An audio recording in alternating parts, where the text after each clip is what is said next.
start.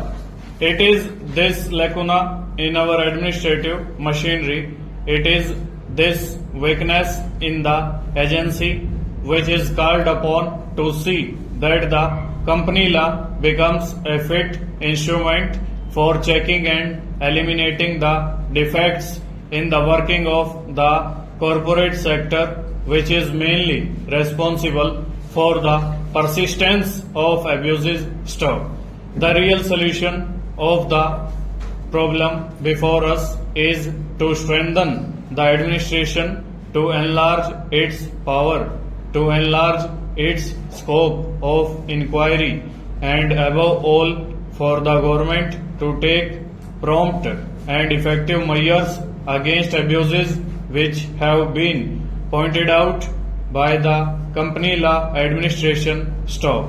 Mere incorporation of the abuses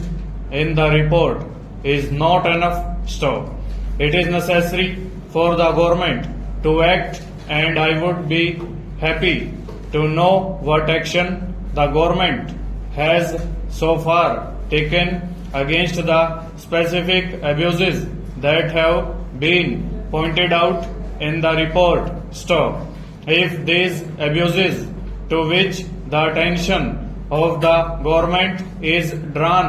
in the report remain unpunished and obligor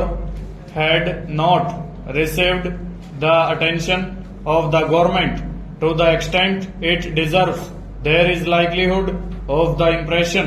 gathering in the public mind that the government is not serious in enforcing this law and root out evils which this law is called upon to root out stanza. It is in this connection that we have painfully to draw your attention again and again to the possible connections that might exist between large units in the corporate sector on the one hand and the government machinery on the other. So, there is an impression in the public mind that influence in right quarters is an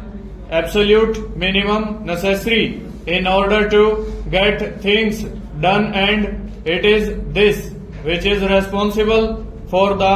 concentration of economic power in the corporate sector. Stop. The other day, the Prime Minister made a statement in the other house dealing with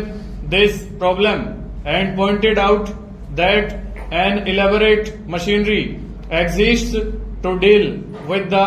problem of licensing, that it is the policy of the government that licenses are only given according to the merits and the needs of the situation, and that when there are no compelling reasons, there is always preference given to new entrants and new entrepreneurs. Stop. Though the company law exists, though it incorporates certain very salutary provisions, though an enforcement machinery exists, and though the machinery has tried its level best, I must say, to administer the law as it is because of administrative difficulties, because of political considerations to which the government has not given its full attention, the purpose for which the act was passed by Parliament and the money is voted by Parliament is not fulfilled over.